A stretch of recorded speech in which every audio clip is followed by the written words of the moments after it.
po natin ang mga bagay nito. Things we should be learning from the Lord. So may mga bagay po tayo na dapat nating alamin patungkol po sa ating Panginoon.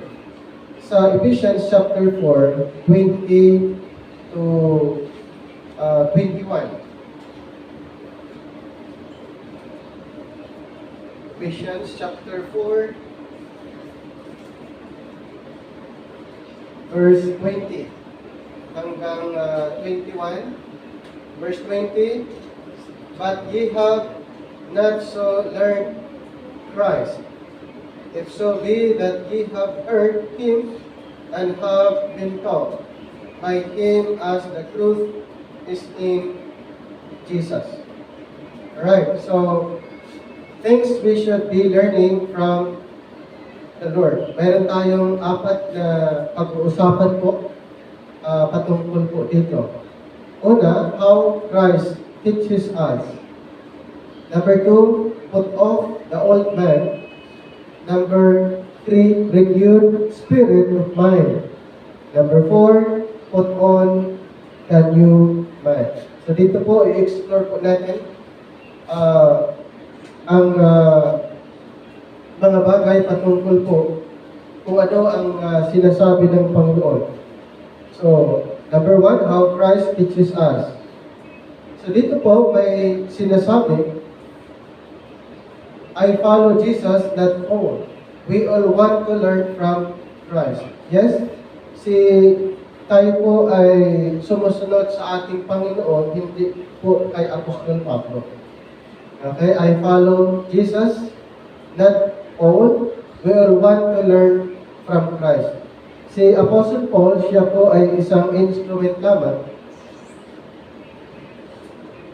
na ginamit ng Panginoon. So, ibig sabihin, sinusunod natin ang Panginoon through Apostle Paul. Pero, hindi si Apostol Pablo ang sinusunod natin. Si Kristo pa rin ang ating sinusunod through this instrumentality of Apostle Paul. So, Christ is our Lord, not Paul. Christ is our head, not Paul. Christ is the Savior. So, balik po na sasabihin na si Pablo ang sinusunod dahil malinaw po sa Bible na si Kristo po ang ating sinusunod through Apostle Paul. Bakit? Dahil si Apostol Pablo ang pinili ng Panginoon na maging apostol natin at maipaintindi sa atin ang mga bagay spiritual. So, hindi ibig sabihin na inaaral natin yung katuruan na natanggap ni Apostle Paul, hindi ibig sabihin na siya yung Savior. Hindi ibig sabihin na siya yung head. Okay? Si Kristo ang head, siya ang Savior. Pero paano natin maunawaan ang mga bagay, katuruan patungkol po sa atin? Dapat nating aralin, unawain kung ano ang teaching na natanggap ni Apostol Pablo. Nakuha niyo po yung ibig sabihin. Sinusunod natin si Kristo sa pamamagitan po ni Apostol Pablo. Ipinapangalan ni Apostol Pablo na si Kristo ang ulo ng iglesia at yun din ang ating pinaniniwalaan. So what Christ taught to His 12 disciples, si Jesus Christ ay mayroon po siyang itinuturo sa mga disciples. Ilan po ang disipulo ni Jesus Christ that time? Mayroon pong 12 apostol ang Panginoong Hesus na kanyang pinili. Punta lang tayo saglit sa Mateo chapter 10. Dito po makikita natin na ang Panginoong Hesus pumili ng mga apostol. Sa chapter 10 verse 1, and when He had called unto Him His 12 disciples, He gave them power against unclean spirits to cast them out and to heal all manner of sickness and all manner of disease. So ilan po ang pinili ng Panginoon? 12. Ngayon, itong 12 apostol ay pinangaralan po ng ating Panginoon. Ano ba ang dating ginagawa ng mga apostles? Sila po ay fisherman. Fisherman. Pero tinawag ng Panginoon na sila po ay instead na fisherman, sila po ay fishers of men. Okay, ganun po ang nangyayari sa Matthew chapter 4, verse 19.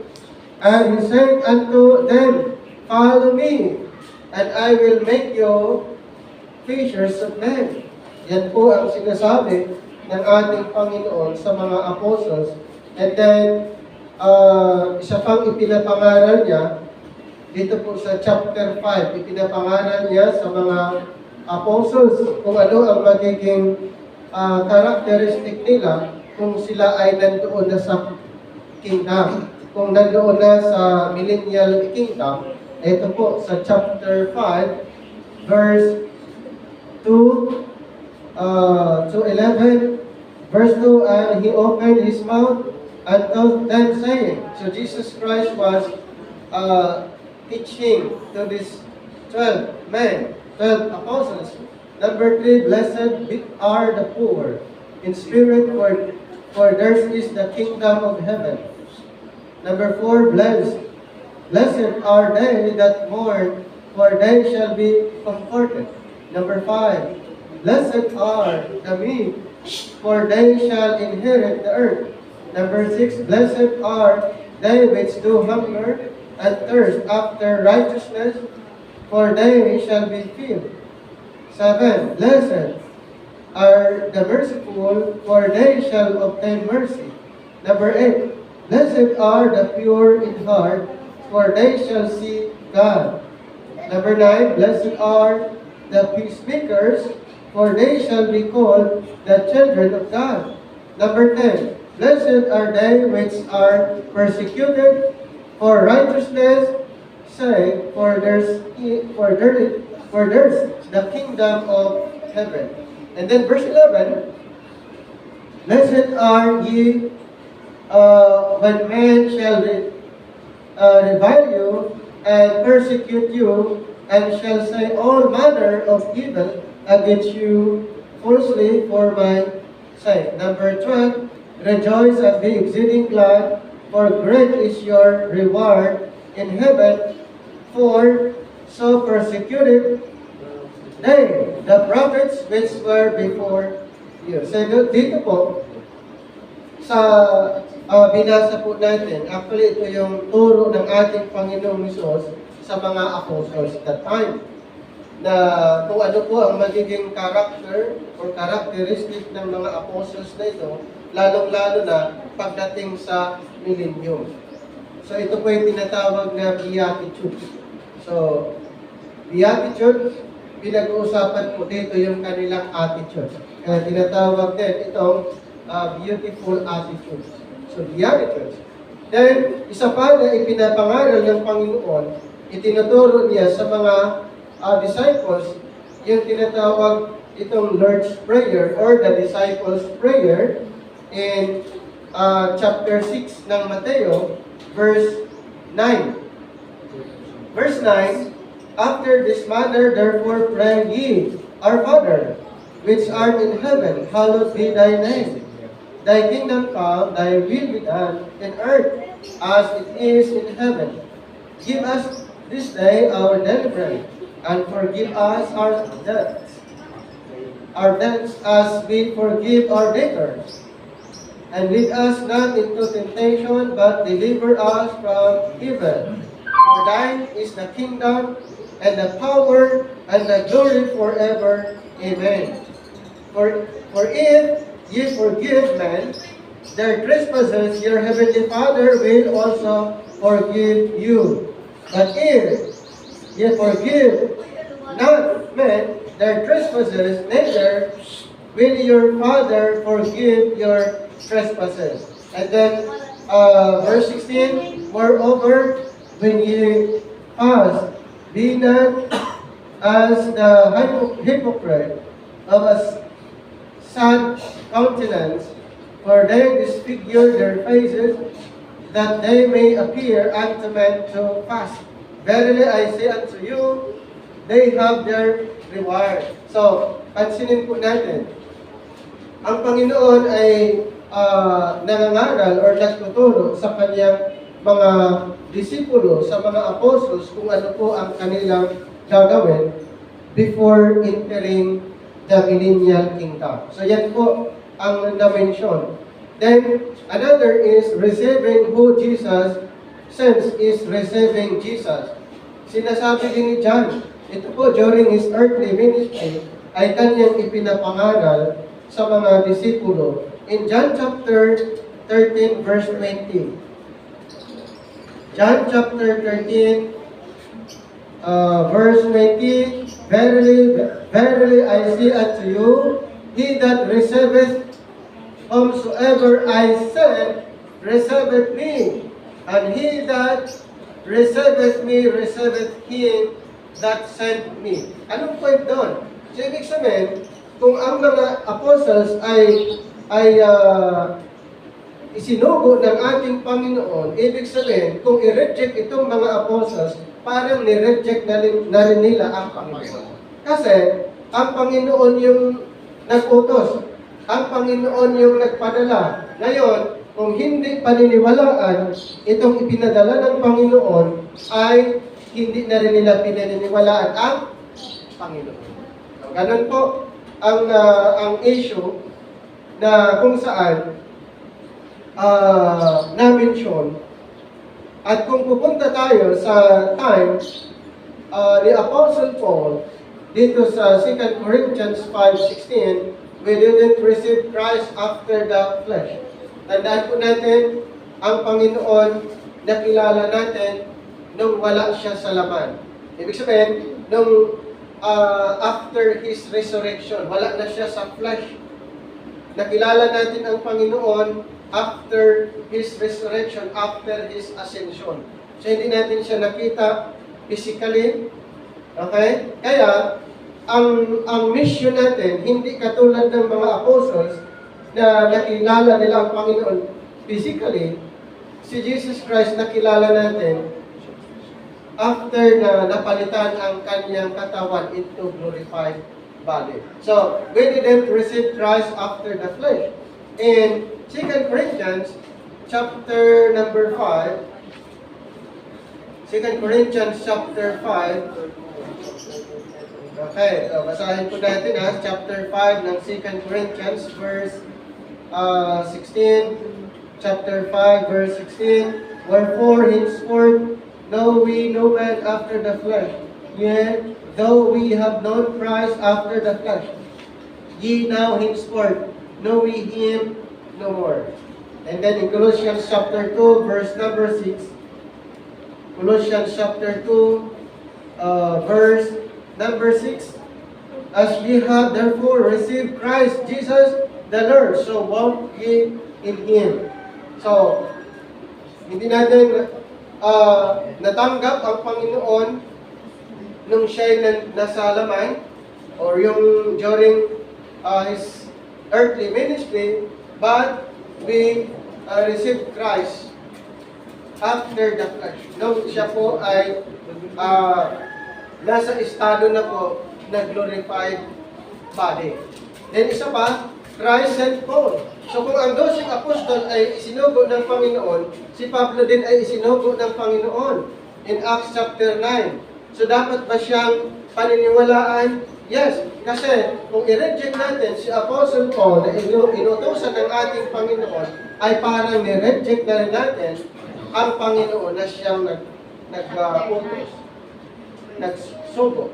Dito sa Acts chapter 9, verse 15, after the conversion, ito po after na na-convert si Saul, ay ikinumission ng ating Panginoon in Acts chapter 9, verse 15, But the Lord said unto him, Go thy way, for he is a chosen vessel unto me to bear my name before the Gentiles and kings and the children of Israel. Tandaan po natin, katulad ng mga 12 apostol, ay inutusan din ng ating Panginoon si Apostol Pablo. at ipapangaral ang Ebanghelyo doon sa mga Hintel. So, ngayon, kung si Apostol Pablo ay i-reject ng mga Gentiles or even the children of Israel, ay parang ni-reject na rin nila ang Panginoon na nag-utos.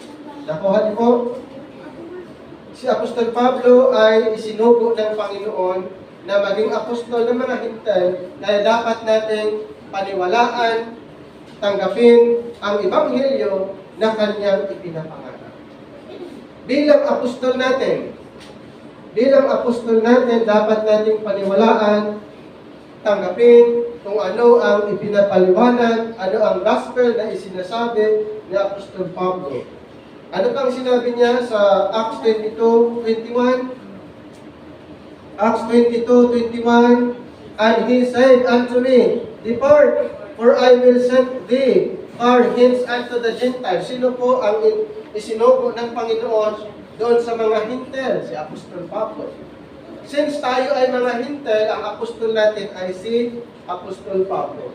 Hindi po yung 12 apostol, dahil ang 12 apostol, sila po yung apostol para sa 12 tribo ng Israel. Mayroon pa, babasahin natin sa Ephesians chapter 3. Patunay na talagang si Apostol Pablo ay isinugo ng Panginoon at sa kanya ipinagkatiwala ang mensahe para sa ating mga Hintel. In Ephesians chapter 3, 1 and 2, For this cause I, Paul, the prisoner of Jesus Christ, for you Gentiles, if ye have heard of the dispensation of the grace of God, which is given me to you, word, how that by revelation He made known unto me the mystery. So, malinaw po mga kapatid, na sa Kanya ipinagkatiwala ang Ebanghelyo para sa ating mga Hintel. Siya po ang pinili ng Panginoon na magiging apostol para sa ating mga Hintel. At sa Kanya ipinagkatiwala ang hiwaga na nakatago sa loob ng napakaraming panahon. Na-mention po sa Romans chapter 16, verse 25, Now, to Him that is of power to establish you according to my gospel and the preaching of Jesus Christ according to the revelation of the mystery which was kept secret since the world began. Isang programa bago palikhain ang sanlibutan at kay Apostol Pablo ipinagkatiwala. Good news sa atin mga kapatid, dahil ang isang programang ito, isang programang nakatago sa loob ng maraming panahon, isang programa bago palikhain ang sanlibutan, ay doon po tayo nagiging bahagi. At yung programang ito ay patungkol po sa langit. Kaya si Apostol Pablo ay kanyang ipinapangaral ang destination ng mga believers ngayon. Saan po ang destination ng mga believers ngayon? Ay sa langit po. Sa langit po ang destination ng mga mananampalataya sa panahon natin ngayon.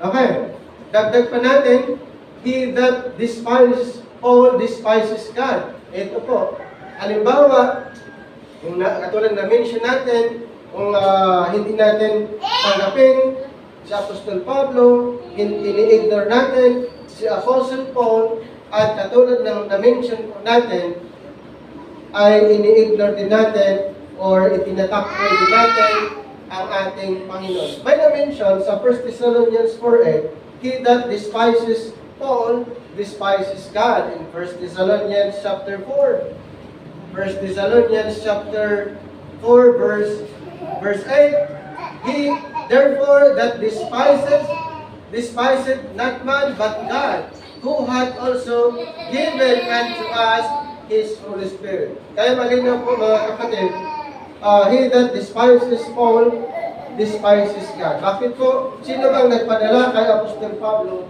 Ang Panginoon. Sino po ang nag-utos kay Apostol Pablo? Ang Panginoon. Halimbawa, kung hindi natin tinanggap itong inuutosan ng Panginoon, hindi natin pinaniniwalaan itong inuutosan ng Panginoon na si Apostol Pablo, ay parang hindi na natin pinaniniwalaan din ang Panginoon.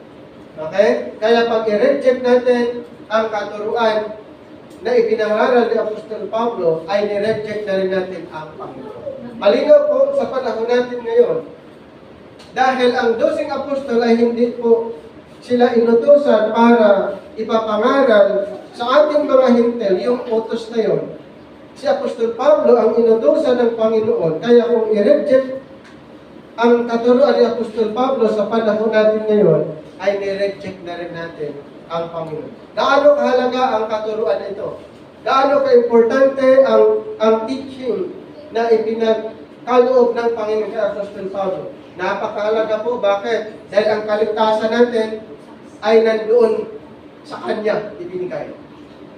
Ang kaligtasan, ang gospel ng kaligtasan para sa ating mga hintel ay ipinagkatiwala ng kay Apostol Pablo. Ibig sabihin, nandoon sa Kanya na matutunan natin kung anong ebanghelyo na dapat nating paniniwalaan para tayong mga hintel maligtas. Dagdagan pa natin sa 1 Thessalonians chapter 2, 13, verse 13. Chapter 2, for this cause also thank we God without ceasing, because when ye receive the word of God which He heard of us, ye receive it, not as the word of man, but as it is in truth. The word of God which effectually worketh also in you that believe. And then 1 Corinthians 14, 37. 1 Corinthians chapter 14, then verse 37, if any man think himself to be a prophet or spiritual, let him acknowledge that the things that write unto you are the commandments of the Lord. Ano po? Ang natanggap ni Apostol Pablo, ang sabi dito, ay the commandments of the Lord. Inuutos ng Panginoon ang mga bagay na ito, commandments of the Lord. Hindi po si Apostol Pablo nag-imbento ng kanyang sariling katuruan. Lahat ng kanyang ipinapangaral ay galing sa Panginoon. Kaya sabi niya, dito sa natin, sabi niya, the things that I write unto you are the commandments of the Lord. Ay command ng Panginoon.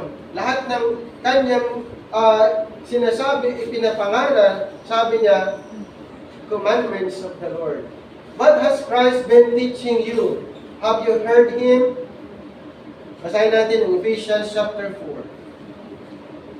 Ephesians chapter 4, 20 to 21.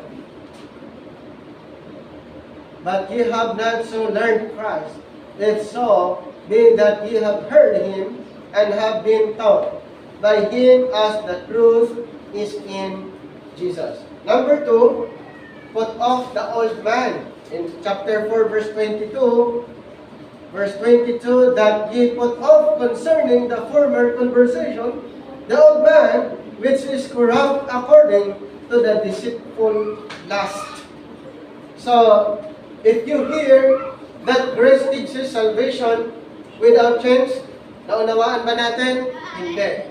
Sasabihin natin na narinig ko na ang kaligtasan by grace, pero wala namang changes. So, hindi naunawaan, hindi natutunan kung ano talaga ang gospel ng grace. Anong sinasabi sa Titus 2:11? Titus chapter 2, verse 11. For the grace of God that bringeth salvation hath appeared to all men. Verse 12, teaching us that denying ungodliness and worldly lust, we should live soberly, righteously, and godly in this present world. So tandaan po natin, ibig sabihin, once we hear that salvation totally by the grace of God, mayroon bang changes? Dapat mayroon. Kasi, kung ang gospel of grace narinig na ipinapangaral na salvation by grace, pero walang changes, hindi po naunawaan ang gospel. Ano ba? Under grace. The law, God is exceeding holy and sin exceeding sinful. May na-mention sa Romans chapter 7, verse 13. Romans chapter 7, verse 13. Was then that which is God made death unto me? God forbid. But sin that it might appear, sin working death in me by that which is good, that sin by the commandment might become exceeding sinful. So, na-mention ni Apostle Paul, actually dito po, kaya pinag-usapan natin na the old man. Put off the old man, the old nature, kasi ang desire ng old nature natin is more on sin, more on makamundo. Kaya may sinabi din sa Apostle Paul sa Romans 12, verse 1 and 2, I beseech you therefore, brethren, by the mercies of God, that ye present your bodies a living sacrifice, holy, acceptable unto God, which is your reasonable service. Number 2, and be not conformed to this world, but be ye transformed by the renewing of your mind, that ye may prove what is that good and acceptable and perfect will of God. So, ang old nature natin, ang desire is more on makamundo. Kung ano yung ginagawa ng work makamundo, ayun din ang ginagawa natin. Yun po yung old nature ng tao. At ito nga, sinabi ni Apostle Paul, be not conformed to this world, but be transformed by the renewing of our mind. So, all salvation requires change. Yes? Pag-usapan natin ng salvation, maging sa Old Testament, maging sa time past, kung pag-usapan ng salvation, dapat mayroong changes. Salvation by grace is a change made by God. Ang kaligtasan po ay galing sa ating Panginoon. Ang salvation po ay work ng Panginoon. Dapat mayroon pong changes. Kaya may na-mention sa Ephesians chapter 2, verse 8 and 9 hanggang 10, For by grace are you saved through faith, and that not of yourselves, it is the gift of God, not of works, lest any man should boast. For we are His workmanship, created in Christ Jesus, unto good works which God hath before ordained, that we should walk in them. So, ang kaligtasan na describe dito po sa Ephesians ay by grace. So, since salvation, work ng ating Panginoon, dapat mayroon pong changes na mag-manifest sa bawat believers. Christ teaches to put off the old man. The old man is the old nature. Na-mention po na kailangan ma-put off ang old nature or the old man na nasa atin. So, first, deal with sins with Christ's blood in Romans chapter 3. Kung pupunta tayo sa Romans chapter number 3, verse 19 to 25, now we know that what things soever the law saith, it saith to them who are under the law, that every mouth may be stopped, and all the world may become guilty before God. Therefore, by the deeds of the law, there shall no flesh be justified in His sight. For by the law is the knowledge of sin. But now the righteousness of God without the law is manifested, being witnessed by the law and the prophets, even the righteousness of God, which is by faith of Jesus Christ unto all and upon all them that believe, for there is no difference. And then, verse 25, dito po sa verse 23, for all have sinned and come short of the glory of God. 24, being justified freely by His grace through the redemption that is in Christ Jesus. 25, whom God hath set forth to be a propitiation through faith in His blood, to declare His righteousness for the remission of sins that are past through the forbearance of God. So, dito po, Malinaw na sinasabi ng ating Panginoon na kung bakit kailangan nakaput off ang ating old nature. Tayo po ay we are redeemed by the blood of Christ. We are cleansed by the blood of Christ. And then in 1 Corinthians 15, 1-4, another na mention po niya kung bakit ang salvation ay work ng ating Panginoon. In 1 Corinthians 15, 1-4, moreover, brethren, I declare unto you the gospel which I preach unto you, which also ye have received, and wherein ye stand, by which also ye are saved, if ye keep in memory what I preach unto you, unless ye have believed in vain. For I delivered unto you first of all that which I also received, how that Christ died for our sins according to the Scriptures, and that He was buried, and that He rose again the third day according to the Scriptures. So malinaw na kung bakit kailangan naka-off ang ating old nature. Ito po ay command ng Panginoon sa mga naniniwala dahil ang mga believers ay redeemed by the blood of Christ. We are cleansed by the blood of Christ. We are saved by the grace of God.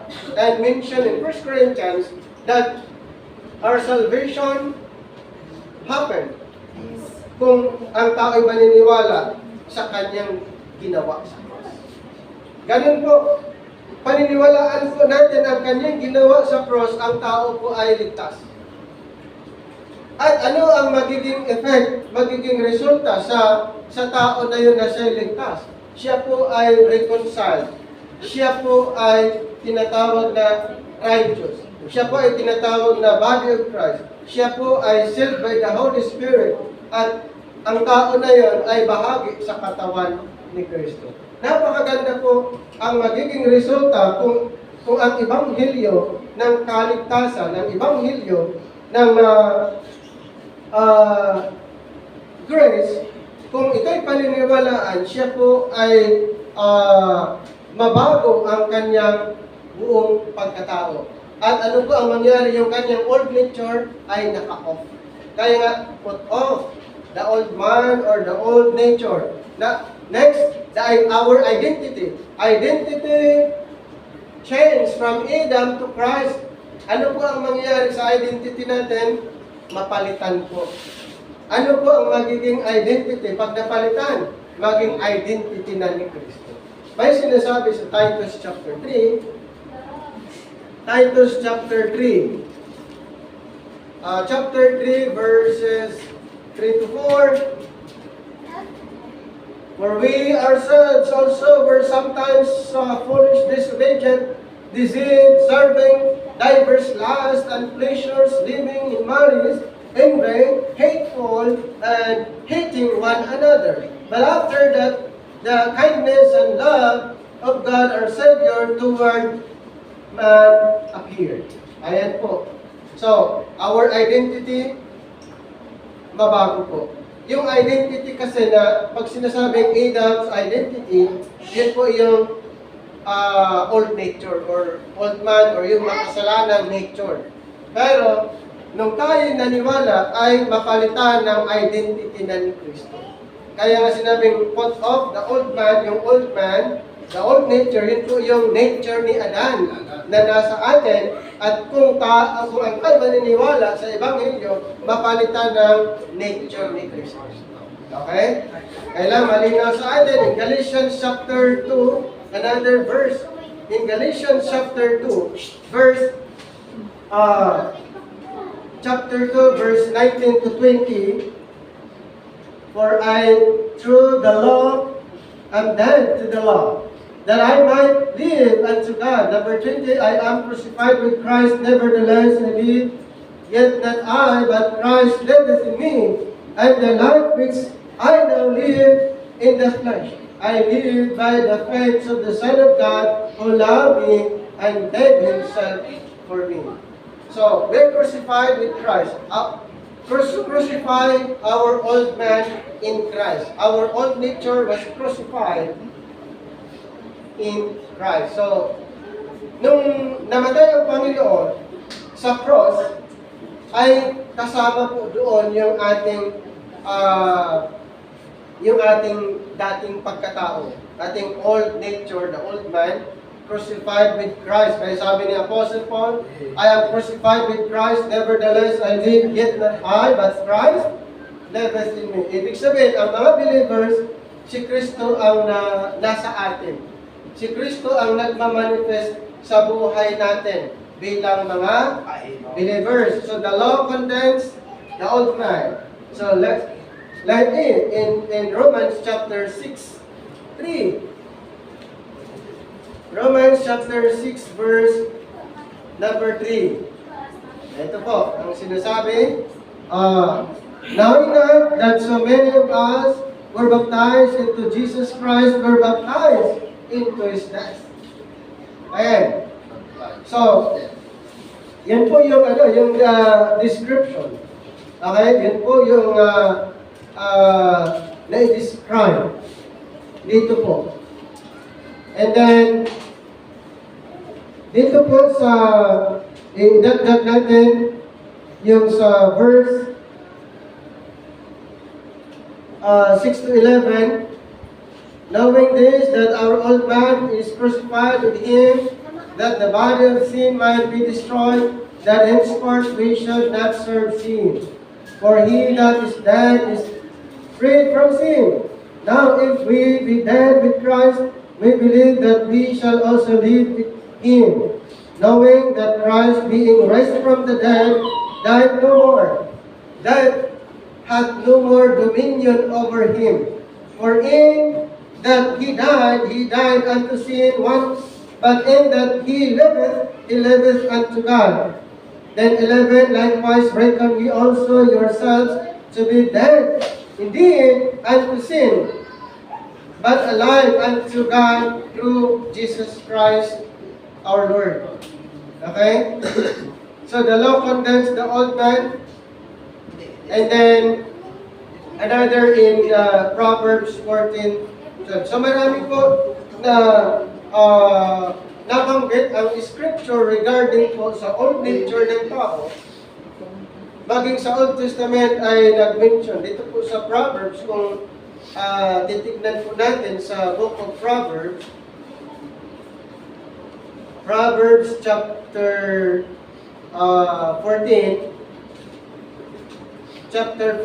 verse 12, there is a way which seemeth right unto man, but the end thereof are the ways of death. So tandaan po natin, kung ang isang tao magpapatuloy doon sa kanyang nature na contrary doon sa nature ng Panginoon, ano po ang kanyang mararanasan?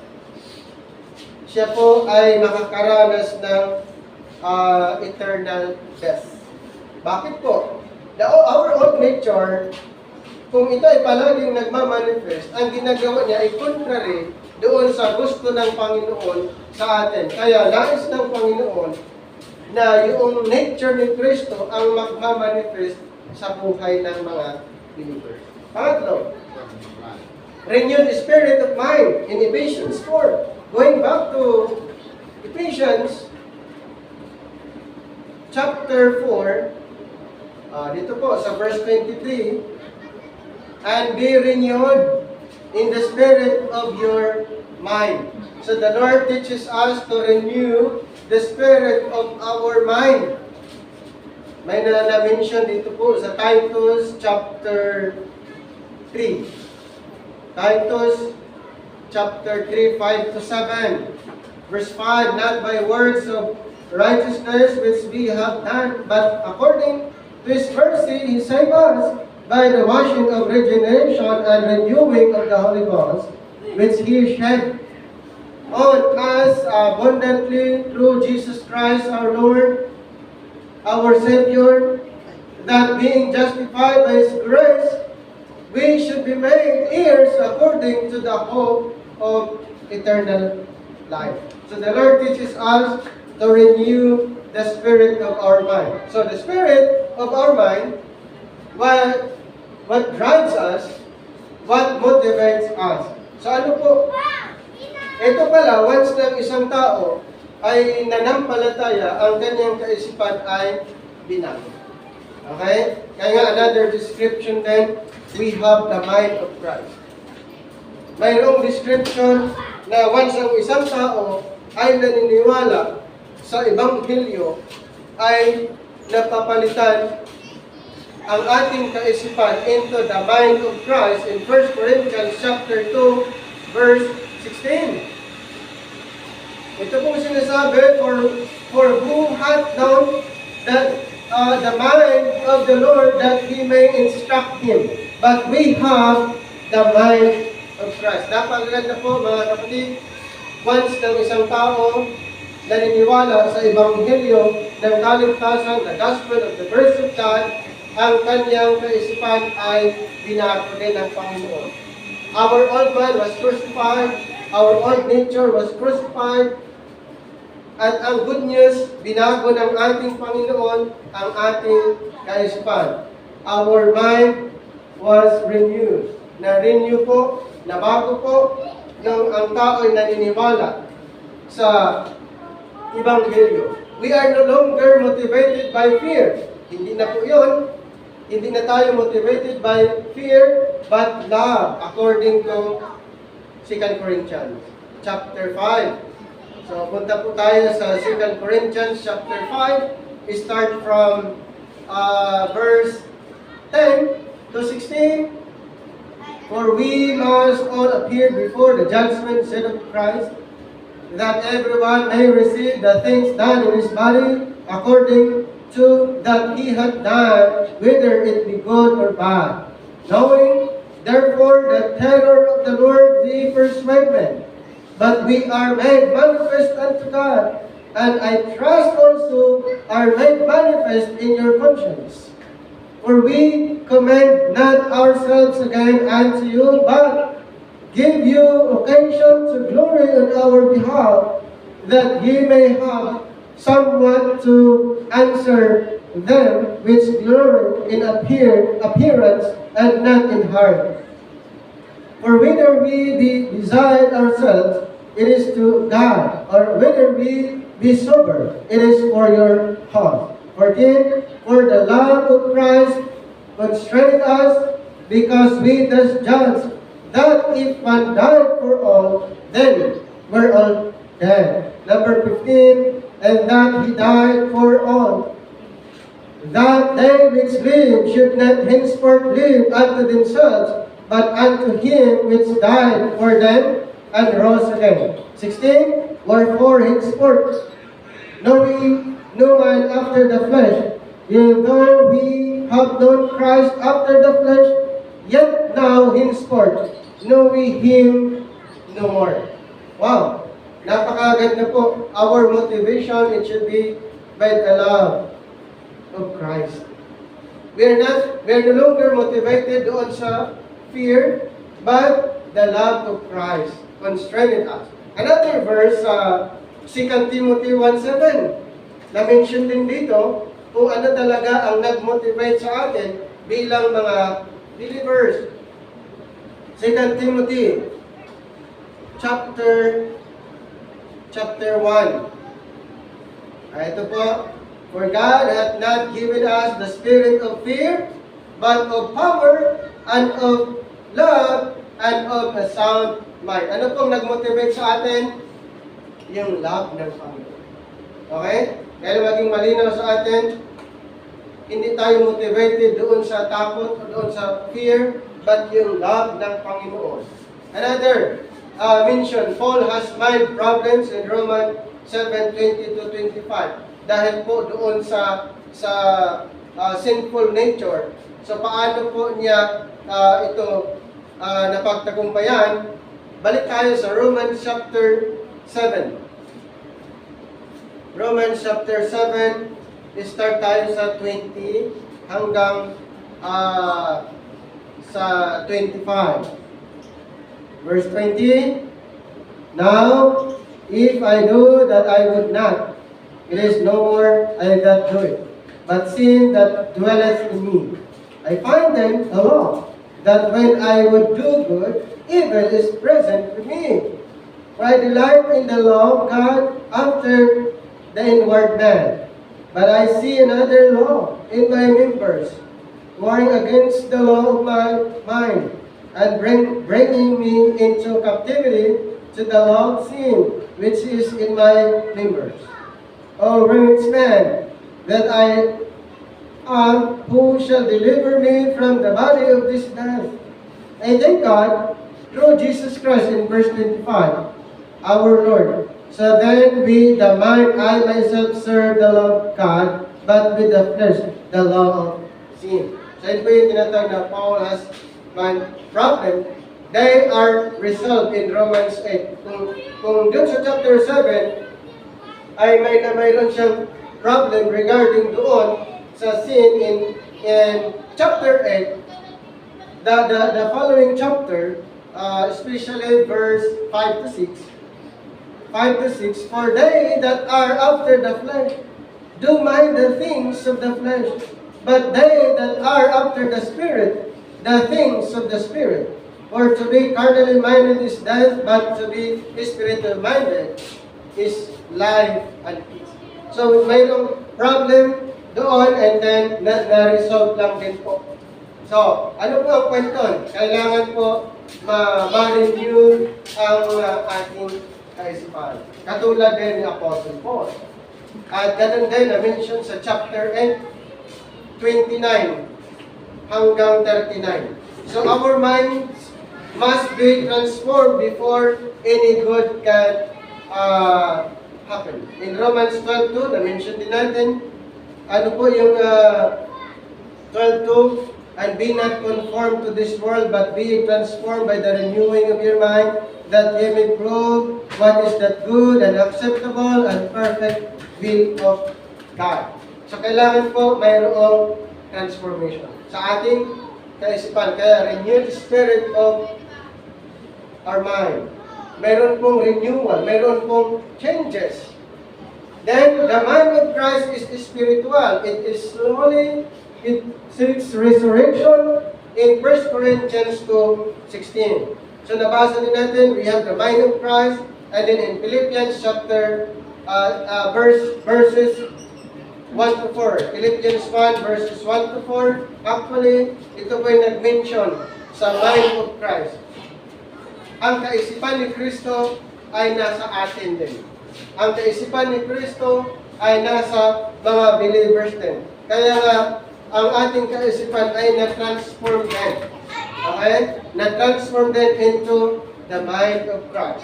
At sa number 4, put on the new man. The new man here ay patungkol po sa new nature na nais ng Panginoon. Okay, dito po sa Ephesians 4, balik po tayo. Ephesians chapter 4, verse 24. And that ye put on the new man, which after God is created in righteousness and true holiness. So, ano po ang dapat naka-on sa isang mananampalataya? Anong nature ang dapat nakikita sa mga mananampalataya? The old nature or the new nature? The new nature. Ang old nature natin, iba po ang ginagawa ng old nature, pero ang nais ng Panginoon na dapat magmamanifest sa mga believers ay ang new nature. Ang new nature po ang dapat magmanifest. So the new man is the church. The church, the body of Christ, created after the image of Christ. Ano po? Ang mga believers tinatawag church. Church, the body of Christ. So the new man is the church. Church, the body of Christ, created after the image of Christ. Anong sinasabi sa Colossians 3? Colossians chapter 3, 9 to 11. Lie not one to another, saying that ye have put off the old man with his deeds, and have put on the new man, which is renewed in knowledge after the image of him that created him, where there is neither Greek nor Jew, circumcision nor uncircumcision, barbarian, Scythian, bond nor free. But Christ is all and in all. Ulitin ko po, ang body of Christ, church na body of Christ ay tinatawag new man. At ang church na body of Christ, ito din ay na-describe as image of Christ. Napakaganda po ng mga believers, mga mananampalataya sa panahon natin ngayon ay tinatawag na image ng Panginoon.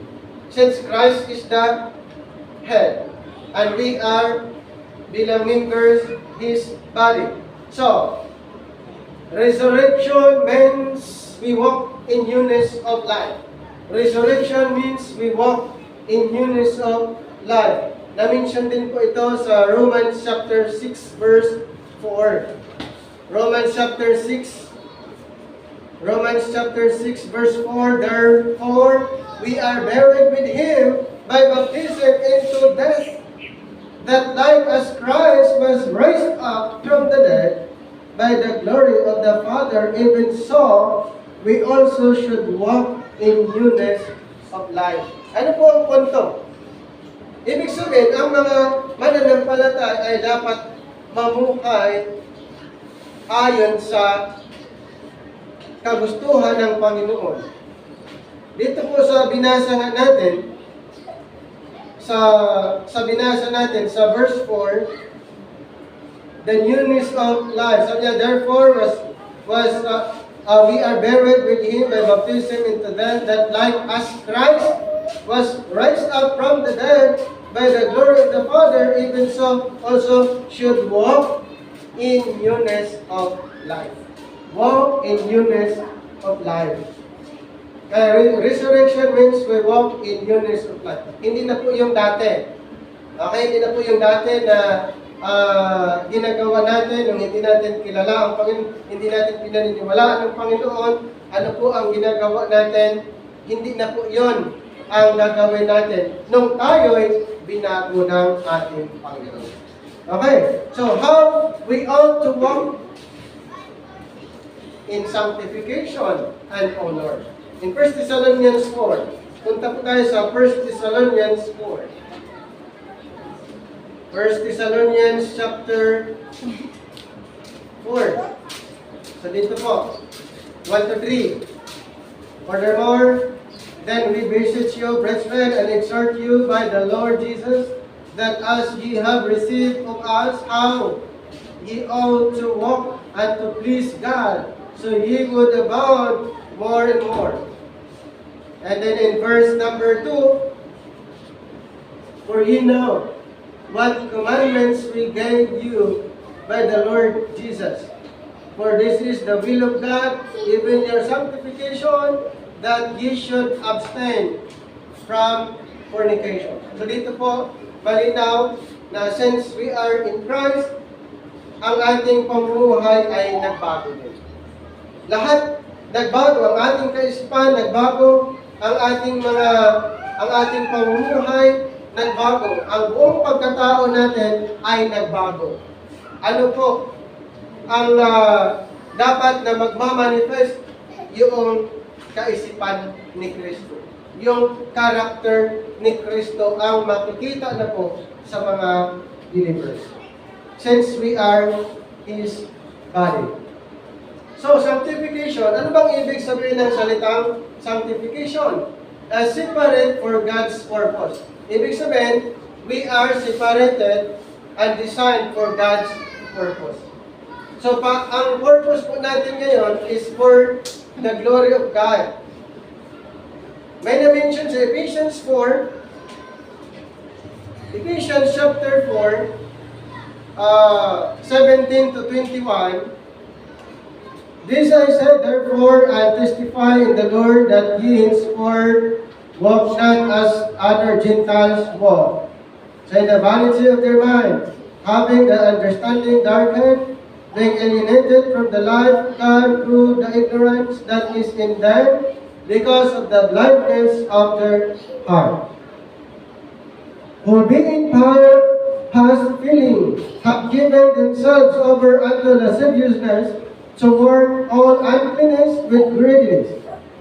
But ye have not so learned Christ, 21, if so be that ye have heard him and have been taught by him as the truth is in Jesus Christ. Sanctification, separate for God's purpose. So, we are already sanctified. So, we have separated. So, ano ba ang purpose na? Once tayo ay na-separate doon sa makamundong gawain, ang ginagawa natin ay for God's glory, for the glory of God. So the Lord teaches us to be godly. Ito pong maganda, ang ipinapangaral ng Panginoon, ang itinuturo ng Panginoon sa atin through Apostle Paul ay to be godly. To be godly. Contrary to God is sin. So hindi po yun. The Lord teaches us to be godly. Another verse in 1 Timothy. 1 Timothy chapter 6. Chapter 6, 1 to 6. Let us, many servants as are under the yoke, count their own masters worthy of all honor, that the name of God and His doctrine be not blasphemed. And they that have believing masters, let them not despise them because they are brethren, but rather know them service because they are faithful and beloved, partakers of the benefits. These things teach us, teach and exhort. And then, verse 3, if any man teach otherwise and consent not to wholesome words, even the words of our Lord Jesus Christ, unto the doctrine which is according to godliness, is proud, knowing nothing, but nothing about questions and strifes of words, whereof comment, invades, strifes, writings, evil surmising, perverse disputings of men of corrupt minds, and destitutes of the truth, supposing that gain is godliness. From such withdraw thyself. Number 6, but godliness which contentment is great gain. So the Lord teaches us to be godly. And then another, ever learning and never coming to truth is not learning what Christ teaches. Hindi pwede na laging pinag-aaralan pero hindi naman nakakaunawa. Hindi po yun yung turo ng Panginoon. Another verse, 2 Timothy 3. Chapter 3, verse 7.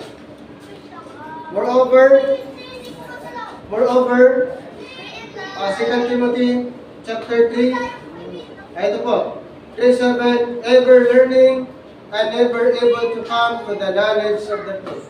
So hindi po ganon, dahil bakit hindi na unawaan kung ano talaga ang ipinapangaral, o anong katuruan na dapat alamin. Kaya bakit natin pinag-aaralan ang mga bagay na ito upang maunawaan natin kung ano ang nais ng Panginoon through Apostle Paul na dapat nating gagawin bilang mga believers. Tandaan natin ang mga bagay na ito na magsilbing gabay kung ano ang sinasabi ng Biblia para po sa atin kung paano tayo mamuhay na ayon sa kagustuhan ng ating Panginoon. So bilang mga believers, mga kapatid, tandaan po natin ang mga bagay na ito. Tayo po ay binago ng Panginoon. Ang ating kaisipan, ang ating puso, ang buong pagkatao natin ay binago ng Panginoon. Na dapat lang ito po ay mag-manifest sa buhay po natin araw-araw. Tayo po ay manalangin. Maraming salamat dakilang Diyos sa pagkakataong ito na inyo pong ipinagkaloob na aming pinag-aaralan ang inyong banal na salita. Nawa po, ang mga bagay na ito ay maitatak o mananatili po sa aming pusong isipan at ito po ay magsilbing aming gabay, lalong-lalo na sa aming pamumuhay. Maraming salamat po at sa iyo po namin pinagkakatiwala ang lahat sa pamagitan po ng aming Panginoong Jesus. Amen. Maraming salamat po. God bless.